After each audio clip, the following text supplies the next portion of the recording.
നമസ്കാരം. ഞാൻ doctor Krishnasree, neurologist, KIMS health, Trivandrum. ഇന്ന് ഞാൻ പറയാൻ പോകുന്ന ടോപ്പിക്ക് തലവേദനയെക്കുറിച്ചാണ്. ജീവിതത്തിൽ എപ്പോഴെങ്കിലും തലവേദന അനുഭവിക്കാത്തവരായി ആരും തന്നെ കാണില്ല. അപ്പം ഏത് തലവേദനയ്ക്കാണ് നമ്മൾ ഡോക്ടറെ സമീപിക്കേണ്ടത് എന്നൊരു ക്വസ്റ്റ്യൻ ഉണ്ട്. പിന്നെ ഏത് തലവേദനയാണ് നമ്മൾ പെട്ടെന്ന് സ്കാൻ എടുക്കേണ്ടതും പെട്ടെന്ന് ട്രീറ്റ്മെൻറ്റ് പോകേണ്ടതെന്നും ഒരു ക്വസ്റ്റ്യൻ ഉണ്ട്. അപ്പം അതിനായിട്ട് നമുക്ക് മനസ്സിലാക്കേണ്ടത് തലവേദന 2 തരമാണ്. ഒന്ന് primary headache, 2 secondary headache. Primary headache എന്ന് പറയുമ്പോൾ നമുക്ക് പ്രത്യേകിച്ച് കാരണമൊന്നുമില്ലാതെ വരുന്ന തലവേദന. ഉദാഹരണത്തിന് migraine, tension type headache, cluster headache എന്നിവയാണ് ആ ഗണത്തിൽപ്പെടുന്നത്. പിന്നെ സെക്കൻഡറി ഹെഡേക്ക് എന്ന് പറയുമ്പോൾ ബ്രെയിനിൽ കാരണങ്ങളുണ്ടാകും. അത് കാരണം ഉണ്ടാകുന്ന ഹെഡേക്ക് ആയിരിക്കും സെക്കൻഡറി ഹെഡേക്ക്. അപ്പോൾ പ്രൈമറി ഹെഡേക്കിന് യൂഷ്വലി നമുക്ക് പെട്ടെന്ന് MRI എടുക്കേണ്ട ആവശ്യം വരില്ല.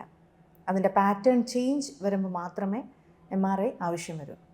എന്നാൽ സെക്കൻഡറി ഹെഡേക്ക് എന്ന് പറയുമ്പോൾ ഒരു കാരണം കണ്ടുപിടിക്കേണ്ടതായിട്ടുണ്ട്, അല്ലെങ്കിൽ അതൊരു കോംപ്ലിക്കേഷനിലേക്ക് പോകും. അപ്പോൾ അങ്ങനെയുള്ള തലവേദനയ്ക്ക് പെട്ടെന്ന് തന്നെ ഡോക്ടറെ കാണുകയും പെട്ടെന്ന് തന്നെ സ്കാൻ എടുക്കുകയും ചെയ്യേണ്ടതുണ്ട്.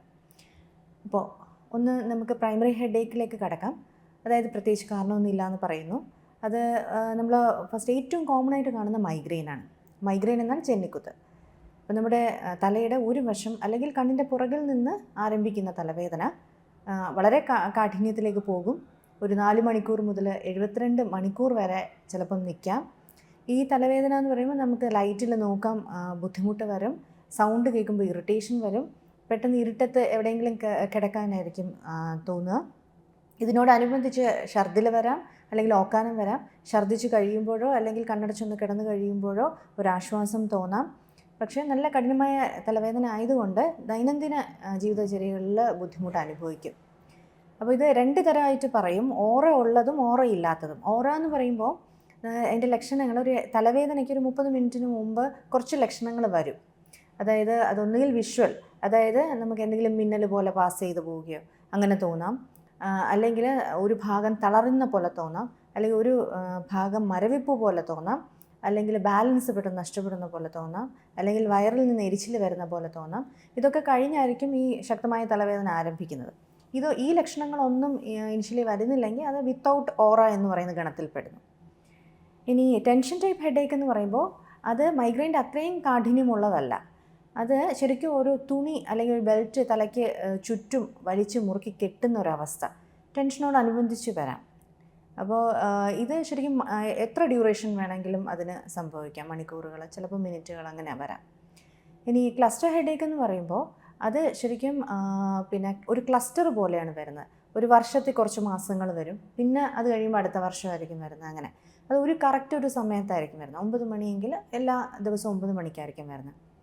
ഇതെന്ന് പറയുമ്പോൾ ഒരു 15 മിനിറ്റ് മുതൽ 3 മണിക്കൂർ ആണ് അതിൻ്റെ ദൈർഘ്യം ഈ തലവേദനയുടെ. പിന്നെ ഈ തലവേദന വരുമ്പോൾ കണ്ണിൽ നിന്ന് വെള്ളം വരാം, കണ്ണ് ചുമന്ന് വരാം. അങ്ങനെയുള്ള കുറച്ച് ഓട്ടോണമിക് സിംറ്റംസും ഈ ക്ലസ്റ്റർ ഹെഡേക്കിൽ വരാം. അപ്പോൾ ഇങ്ങനെയുള്ള തലവേദനകൾ നമുക്കറിയാം, അതിന് പെട്ടെന്നൊരു MRIയുടെ ആവശ്യം വരില്ല. പെട്ടെന്നൊരു പാറ്റേൺ ചേഞ്ച് വരുമ്പോൾ മതി MRI. എന്നാൽ ഇനി കുറച്ചൊരു വിഭാഗമുണ്ട്, സെക്കൻഡറി ഹെഡേക്ക്. അത് നമ്മൾ പറയുന്ന ഈ കാരണം ഉള്ളതെന്ന് പറയുന്നത്, ഒന്ന് പെട്ടെന്നുണ്ടാകുന്ന തലവേദന. ജീവിതത്തിൽ ആദ്യമായിട്ട് ഇത്രയും കഠിനമായ തലവേദന വരികയും ആ തലവേദന ശരിക്കും 1 മിനിറ്റിനുള്ളിൽ അതിൻ്റെ ഏറ്റവും കാഠിന്യത്തിലെത്തുകയും ചെയ്യും. അതിനെയാണ് തണ്ടർ ക്ലാപ്പ് ഹെഡേക്ക് എന്ന് പറഞ്ഞത്. അത് വരുന്ന ഈ സബ്അരക്നോയിഡ് ഹെമറേജ്, ബ്രെയിനിൽ ബ്ലീഡിങ് വരുമ്പോൾ, പിന്നെ വെയിൻസിൽ ക്ലോട്ട് വരുമ്പോൾ, CVT എന്ന കണ്ടീഷൻ, പിന്നെ രക്തധമനികൾ ചുരുങ്ങുന്ന RCVS എന്ന കണ്ടീഷൻ. ഇതൊക്കെയാണ് ആ ലക്ഷണങ്ങൾ വരുന്നത്, തണ്ടർ ക്ലാപ്പ് ഹെഡേക്ക്. ഇനി രണ്ടാമത് പറയുമ്പോൾ നമ്മൾ ഈ തലവേദനയുടെ കൂടെ പെട്ടെന്ന് പനി വരിക അല്ലെങ്കിൽ വോമിറ്റിംഗ് വരിക, ഇതൊക്കെ തലച്ചോറിലെ കോട്ടിങ്ങിലുണ്ടാകുന്ന മെനിഞ്ചസ് കവറിങ്ങിലുണ്ടാകുന്ന ഇൻഫെക്ഷൻ, മെനിഞ്ചൈറ്റിസ് കാരണം വരാം. അപ്പോൾ പെട്ടെന്ന് അതിൻ്റെ ടെസ്റ്റുകൾ ചെയ്യേണ്ടി വരും. പിന്നെ മറ്റൊന്നെന്ന് പറയുന്നത്, നമ്മുടെ പെട്ടെന്ന് ഈ തലവേദനയുടെ കൂടെ പെട്ടെന്ന് ഒരു വശം സ്തംഭിച്ചു പോവുക, അല്ലെങ്കിൽ തളർന്നു പോവുക, ഒരു വശം മരവിക്കുക, അല്ലെങ്കിൽ ബാലൻസ് നഷ്ടപ്പെടുക, അല്ലെങ്കിൽ കാഴ്ച മങ്ങുക, ഇതൊക്കെ സ്ട്രോക്കിൻ്റെ ലക്ഷണങ്ങളാണ്.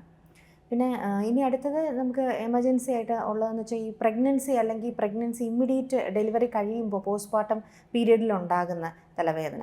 ഈ തലവേദന എന്ന് പറയുമ്പോൾ പ്രഷർ കൂടുന്നതാണ്. അതായത് എക്ലാംസിയ അല്ലെങ്കിൽ പ്രീ എക്ലാംസിയ എന്നത്, അല്ലെങ്കിൽ ഈ വെയിൻസിൽ ക്ലോട്ട് വരുന്ന CVT എന്ന് പറഞ്ഞ കണ്ടീഷനിൽ വരാം. പിന്നെ പ്രസ്, അതായത് നമ്മുടെ ഈ ചെറിയ കാഴ്ചക്കുറവും പ്രഷർ കൂടുതൽ കാരണം ഉണ്ടാകുന്ന ഒരു കണ്ടീഷൻ. ഇതൊക്കെ എമർജൻസി ആയിട്ട് ഡീൽ ചെയ്യേണ്ട കാര്യങ്ങളാണ്. പിന്നെ ഇനി നമ്മൾ ശ്രദ്ധിക്കേണ്ടത് ഈ കിടക്കുമ്പോഴാണ് കൂടുതൽ തലവേദന എന്ന് പറയുകയാണെങ്കിൽ അത് പ്രഷർ ബ്രെയിനിനകത്ത് കൂടി എന്നാണ് അർത്ഥം. അപ്പോൾ അതെന്താണെന്ന് നോക്കണം. പിന്നെ ഇരിക്കുമ്പോഴാണ് തലവേദന കൂടുന്നതെങ്കിൽ പ്രഷർ കുറഞ്ഞു എന്നാണ്. CSFൻ്റെ പ്രഷർ, നമ്മുടെ ബ്രെയിനിൻ്റെ ഫ്ലൂയിഡിൻ്റെ പ്രഷർ കുറഞ്ഞു എന്നാണ് അർത്ഥം. അതാണ് പിന്നെ ഇൻട്രാക്രനൽ ഹൈപ്പോടെൻഷൻ എന്ന് പറഞ്ഞാൽ. അപ്പോൾ അതിൻ്റെ കാരണങ്ങൾ നോക്കണം.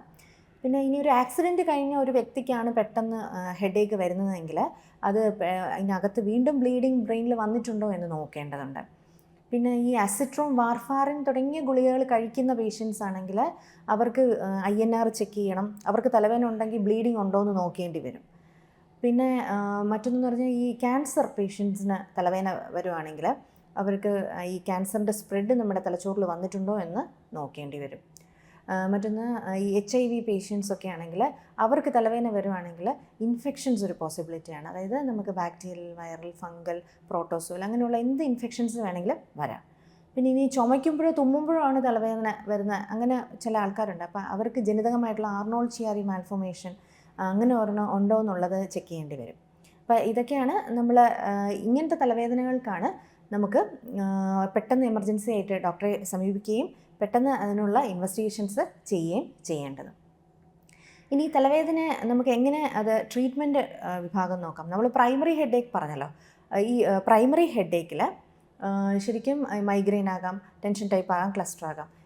ഇതിനൊക്കെ കൂടുതലും നമ്മൾ ദിനചര്യയിൽ വ്യത്യാസം വരുത്തുക എന്നുള്ളതാണ്. കൃത്യമായ ദിനചര്യ, ശരിയായ വെള്ളം കുടിക്കുക, പിന്നെ കൃത്യസമയത്ത് ഫുഡ് കഴിക്കുക, സ്ക്രീൻ ടൈം നന്നായി കുറയ്ക്കുക, പിന്നെ ഉറക്കം ഒരു 6 മുതൽ 7 മണിക്കൂർ വരെ നന്നായി ഉറങ്ങാൻ ശ്രമിക്കുക. പിന്നെ നമ്മൾ ഗ്ലൂക്കോസിൻ്റെ ലെവൽ ശരീരത്തിൽ നോർമലായിട്ട് കീപ്പ് ചെയ്യുക. ഇനി ചില ഭക്ഷണ പദാർത്ഥങ്ങളുണ്ട്, അത് മൈഗ്രെയിൻ കൂട്ടുന്ന ഭക്ഷണ പദാർത്ഥങ്ങളും ഉണ്ട്, അതിന് കുറച്ച് ശമനം കിട്ടുന്ന ഭക്ഷണ പദാർത്ഥങ്ങളും ഉണ്ട്. മൈഗ്രെയിന് നമ്മൾ കുറച്ച് കൂട്ടുന്ന ഭക്ഷണ പദാർത്ഥങ്ങൾ പറയുന്നത്, ഒന്ന് ഈസ്റ്റ് ഇട്ട് പുളിപ്പിച്ചതായിട്ടുള്ള ബ്രെഡ്, പിസ്സ, കേക്ക് എന്നിവ മൈഗ്രെയിൻ കൂട്ടും.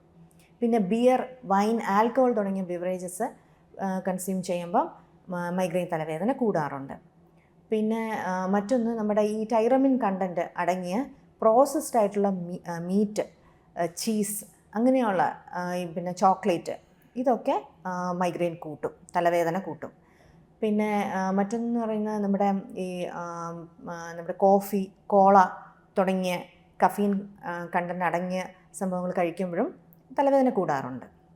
ഇനി ചില പഠനങ്ങൾ പറയുന്നത് തലവേദനയ്ക്ക് ശമനം വരും ചില ഫുഡ് കഴിക്കുകയാണെങ്കിൽ.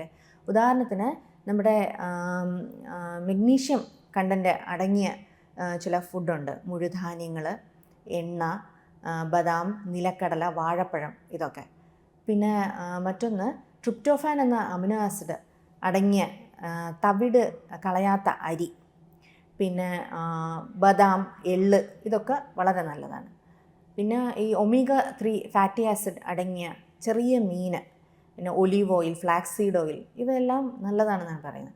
പിന്നെ ഈ വൈറ്റമിൻ B റൈബോഫ്ലാവിൻ അടങ്ങിയ മുഴുധാന്യങ്ങൾ, ഇലക്കറികൾ, തൈര്, ഇതൊക്കെ വളരെ നല്ലതാണ്. പിന്നെ ഇത്രയും കാര്യങ്ങൾ ശ്രദ്ധിക്കുക. തലവേദനയ്ക്ക് കൺട്രോൾ ഇല്ല, മൈഗ്രെയിൻ പോലത്തെ തലവേദനയ്ക്ക് കൺട്രോൾ ഇല്ലെങ്കിൽ തീർച്ചയായും ന്യൂറോളജിസ്റ്റിനെ സമീപിക്കണം. അവരത് അസസ് ചെയ്യും. അതിൻ്റെ എത്ര തവണയാണ് ഒരു മാസം വരുന്ന എപ്പിസോഡ്സ്, ദൈനംദിന ജീവിതത്തെ എത്രമാത്രം അഫക്റ്റ് ചെയ്യുന്നു, പിന്നെ ആളുടെ ബാക്കിയുള്ള അസുഖങ്ങൾ എല്ലാം വെച്ചിട്ടാണ് നമ്മൾ മരുന്ന്, ഓരോരുത്തരിലും ഡിഫറെൻ്റ് ആയിരിക്കും, ആ മരുന്നുകൾ പ്രിസ്ക്രൈബ് ചെയ്യും. അത് കറക്റ്റായിട്ട് മരുന്ന് കഴിക്കുക, അതാണ് ചെയ്യേണ്ടത്. Thank you.